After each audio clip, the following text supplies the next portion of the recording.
On this episode of the Palm Beach Current, I welcome Ruth Mageria, CEO of CROS Ministries, to discuss how they serve the community, how you can volunteer, and what we can collectively do to help people not go hungry here in Palm Beach County. It is an absolute pleasure to be joined by Ruth Mageria from CROS Ministries. Ruth, I hope I'd not butcher your last name. You say it much nicer than I do. You did good. You did good. But thank you for joining us. Today I would love to bring some visibility to people that listen to the show to what it is that you guys do at CROS Ministries. I think it's really important. I had shared with you before my kids they take part in a vacation Bible school every summer, and CROS Ministries is a huge part of that because they do basically a whole a good drive and non-perishable food drive for all of the people that go to that for your organization. And so that is what motivated me to reach out. And then I dug in a little bit more and just saw all the amazing things that you have going on at the organization. So I guess to start, Ruth, for those that may not know of CROS Ministries, what is the mission and the impact of your organization? So CROS Ministries is, and before I even go into that, I want to say thank you, Chris, for having me. This is awesome to be able to just talk to you and just have a conversation about the work that CROS Ministries does in our community. But CROS Ministries is an organization that has been around since 1978. So we are 48 years old. And our mission is very simple. Our big vision statement is to ensure access to healthy food for all in need. And we do that by providing food to those who are hungry and food insecure, collaboratively with partners in the community, because we realize that CROS cannot do this on its own. We have to work in collaboration with others. And I want to also say that as much as we are CROS Ministries, and that's CROS Ministries, Christians Reaching Out to Society is the name that we were founded as. When I think about who we are today, I think of ourselves as interfaith, because we work with people from different faith communities here in Palm Beach County. And we also have a few programs in Martin County, but we also work with businesses, with schools, with other nonprofits. For me, I just believe that if we can all come together, if we all to make sure that nobody goes to bed hungry. I mean, we can all agree on that. We may disagree on many things, but we can agree on that. And I also kind of believe that we are more alike than we are different. And so for me, it's to look for what's that common ground that we have that can ensure that we are making our community better, not just for some, but for all. Right. Now, you've been part of this organization for many years before becoming now CEO, but what drew you to this work, Ruth, and how did you get here? I know I could tell from your accent you are not from here. So tell me a little bit about that. And I'll also say this, that I can tell from your accent you're not from where I'm from. So No, I'm each one not. of us, No, I'm not. each one of us has an accent. And so I'm originally from Kenya, and I have been in the United States since 1995. And what brought me to the US was school. So I did my undergrad in Kenya, came to Baltimore, Maryland for grad school. And then in 1997, I moved to Palm Beach County, and I was hired at CROS Ministries in 1998. And, CROS has different programs. At the time, we had a summer camp, which we've since sunsetted, but I came in as, working with our summer camp, working with our different food pantries, working with different congregations and groups, kind of doing engagement and outreach with our different congregations.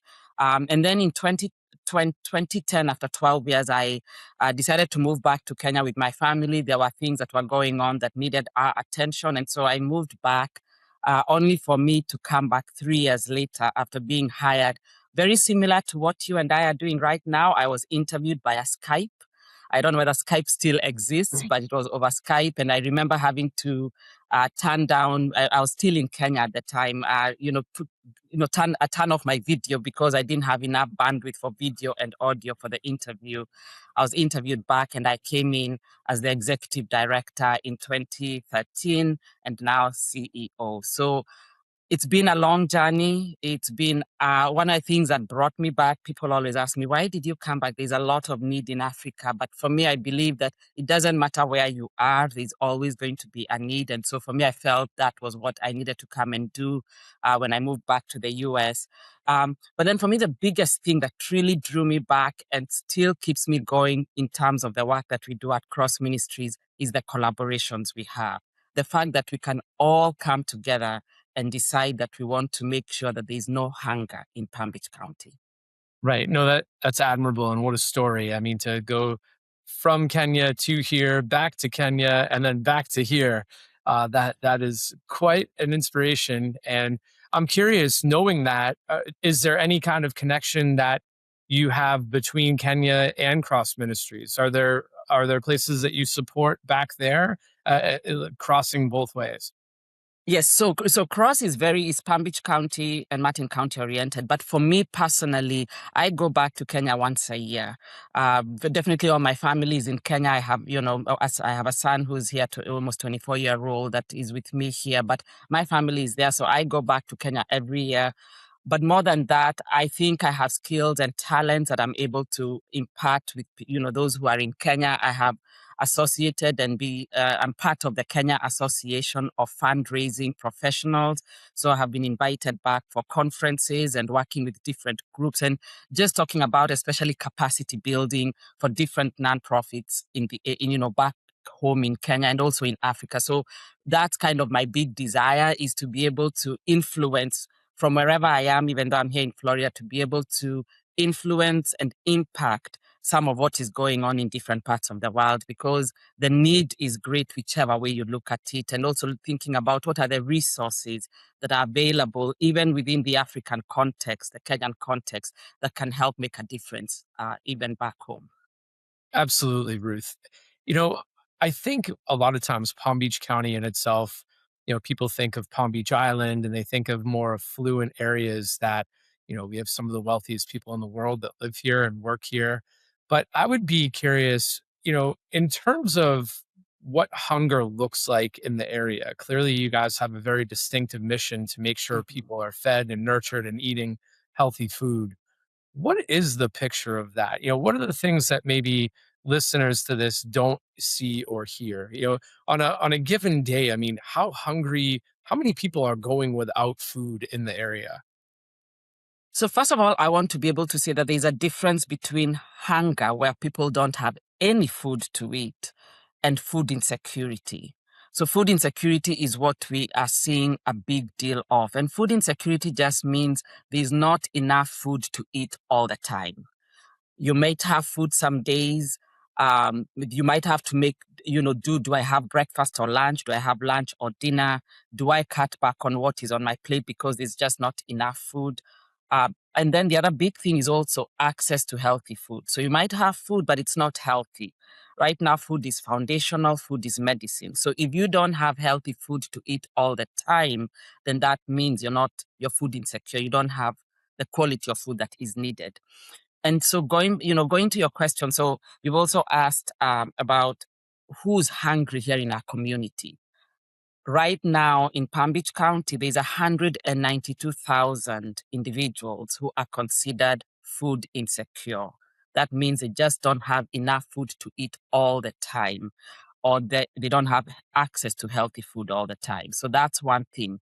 The second thing I would also say, with that is a lot of our children, a big number, almost 1 in 4 children is food insecure, which means if your grandchild goes to a public school here in Palm Beach County, the child seated next to them will be receiving either a free lunch or a reduced lunch, which is coming up in the new year, in the new academic year.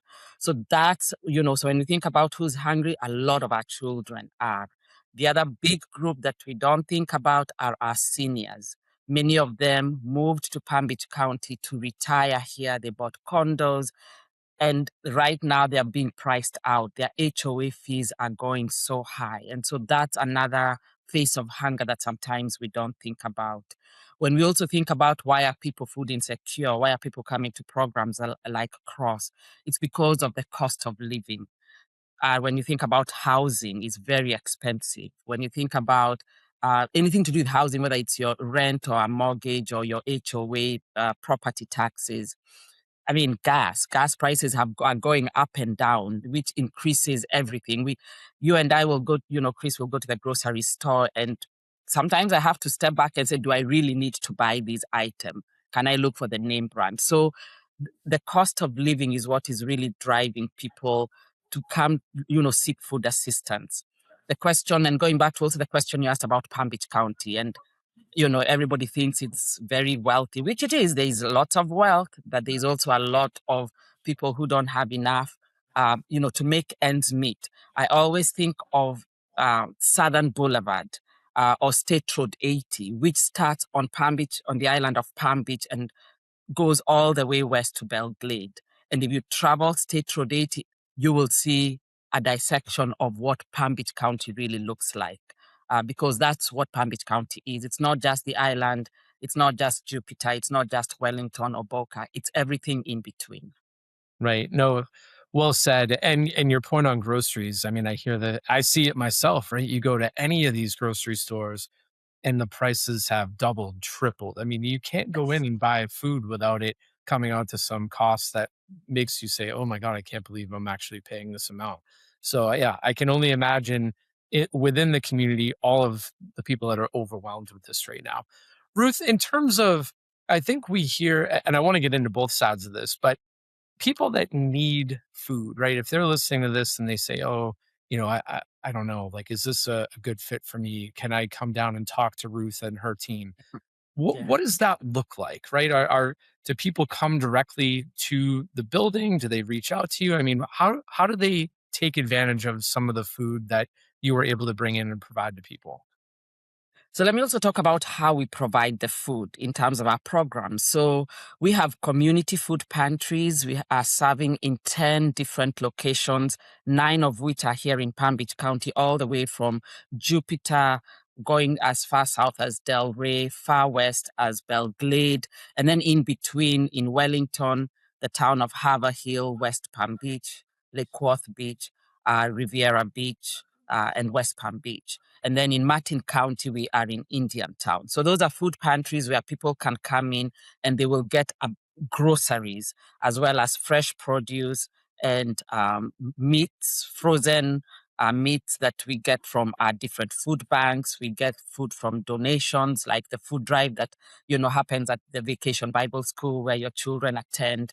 And then also other schools and different groups will also do food drives for us. And then we also apply for funding so that we're able to provide this food. So last year we served it at, and remember, this is only CROS Ministries, so there are other food agencies in our community. We served 121,000 individuals through our food pantries.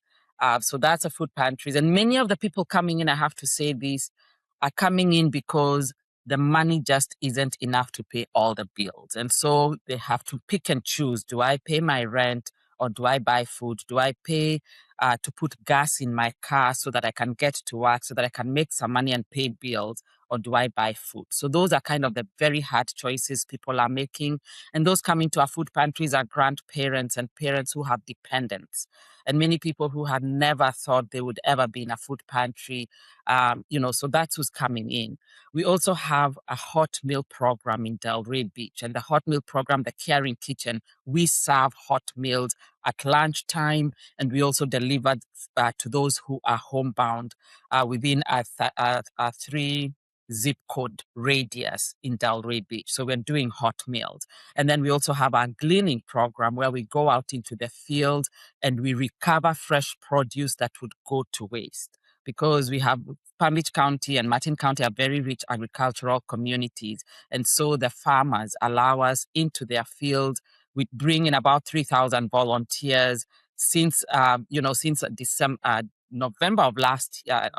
Actually, no, since about a year ago, August of last year through today, we have recovered over close to 300,000 pounds of fresh produce that would have gone to waste. And those are distributed through the different food banks and distribution partners in our community, as well as our food pantries. So we also want to make sure that there's access, as I said, to healthy food, because When you're on a fixed income, I remember when my son was much younger, when I went to the grocery store, I wasn't really always thinking about fruits and vegetables, which are very important because they're very expensive compared to everything else.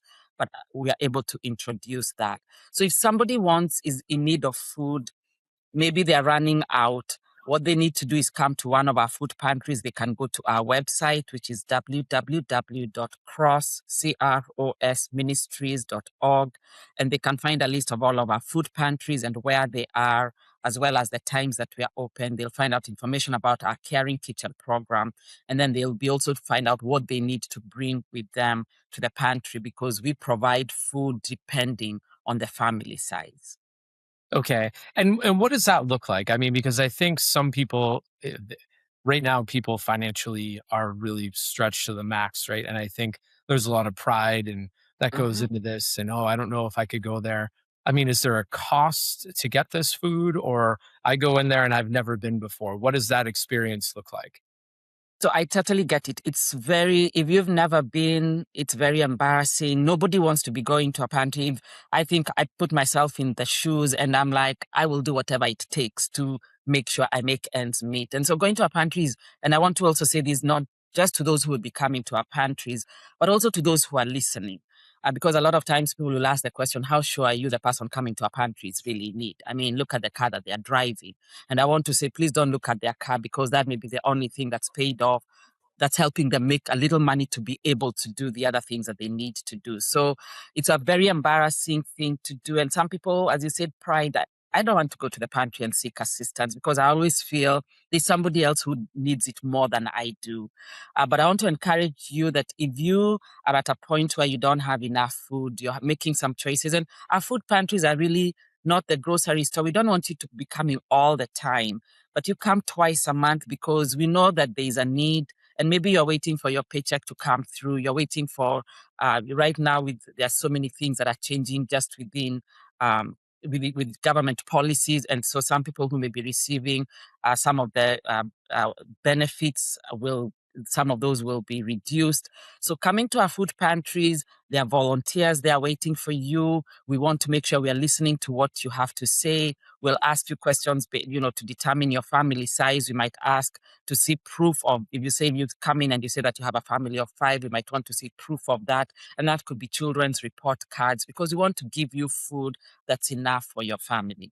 And then also because CROS only does food, that's the missing piece of the puzzle that CROS does well. We might find that there are other things that resources that you require and would be able to refer you to some of our other nonprofits in our community that might have the resources that you require. So I also want to say this school is out. A lot of our children were getting food through our school system. They're out. They may not be attending a summer camp. So I want to encourage those who are out there. If you need food for your family, come to one of our food pantries and just go to the website and we'll give you that information.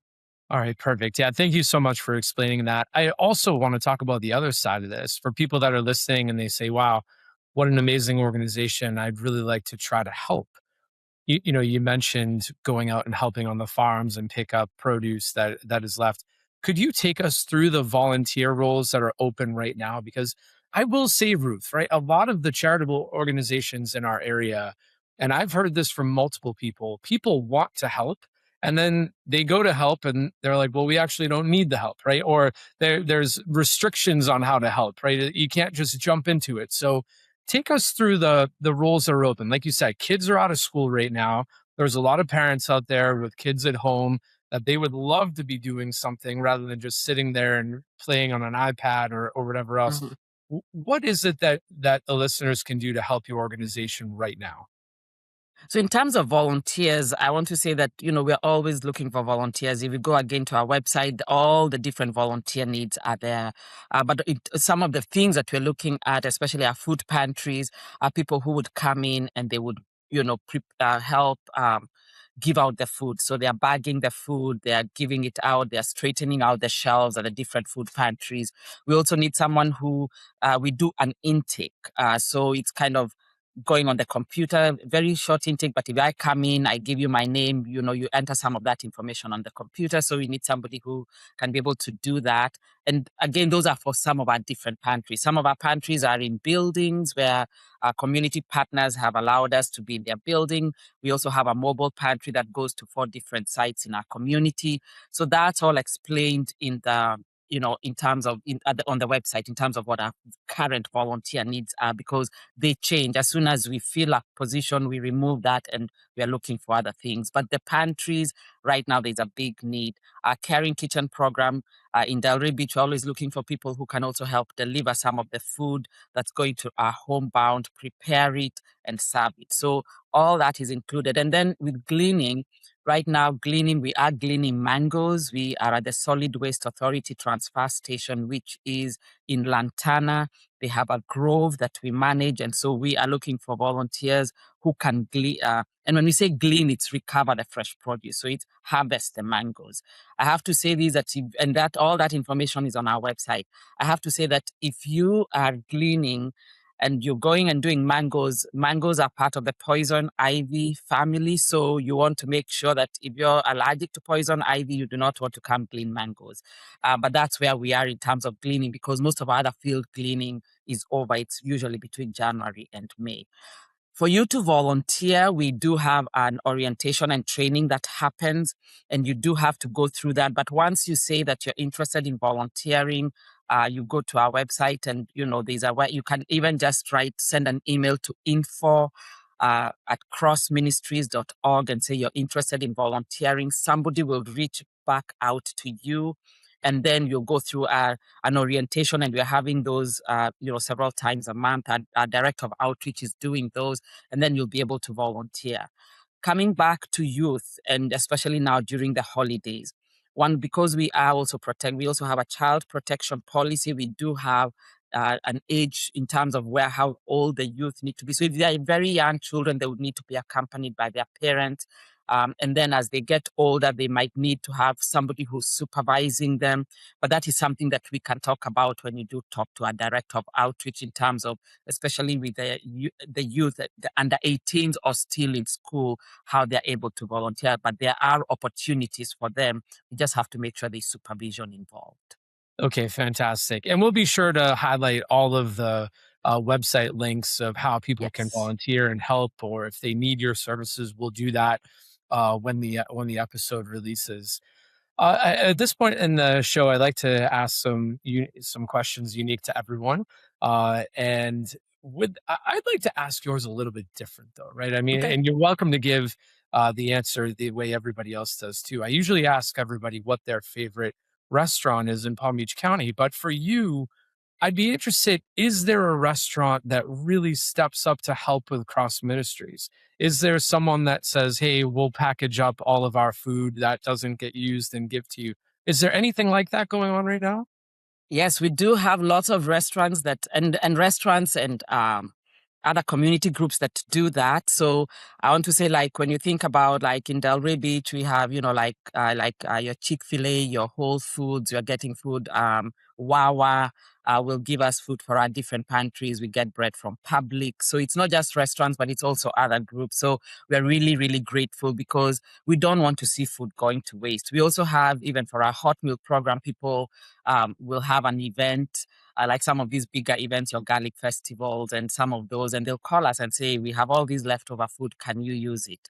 So we're really grateful when people do that, because it means we want to make sure that there is no waste of food, because, when you think about some of the food that is wasted, we could feed all of us with that, and nobody should be hungry with that. But going to the question you asked me about, my favorite restaurant is the Queen of Sheba, and that's in West Palm Beach, and it's an Ethiopian restaurant. And I want to encourage people, if you've never eaten Ethiopian food, uh, Queen of Sheba does an awesome job, and they're in downtown West Palm Beach. What's your go-to dish at Queen of Sheba?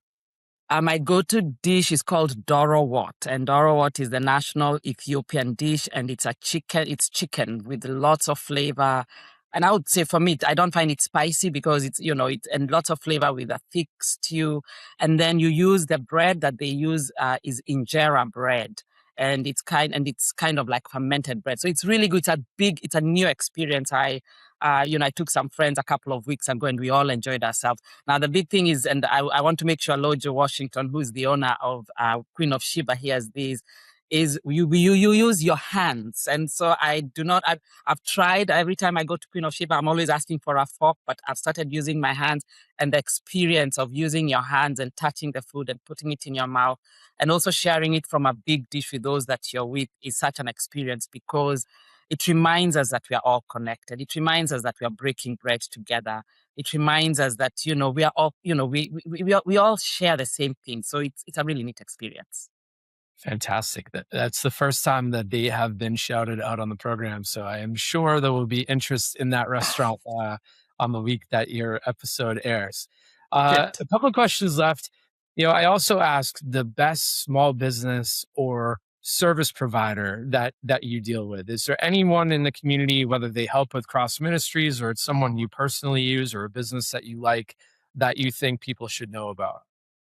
So for me, I was thinking about that question, and I was thinking about some of the things that sometimes we don't think a lot about. We're thinking, so we think about the big businesses, the big, not big business, but big things. But, so for me, I think about like the people who come and clean our offices and make sure that, we are in an office that's clean. I think about some of that. I think about those who will give of themselves and, allow us, look at our vehicles. We have a fleet of about 8 vehicles, and service. Make sure that they are serviced. So for me, I'm thinking about just some of the things that make sure that we're doing what we need to do. I also want to give a shout out to also when we, some of the places we go and buy our food from, and also the food banks that we receive food from, because food is one of our biggest costs when we think about what we need to do and giving it out, and it's becoming very expensive. So when we are able to find different groups that we are able to work with, that makes it really good. But I also want to say on the flip side of that,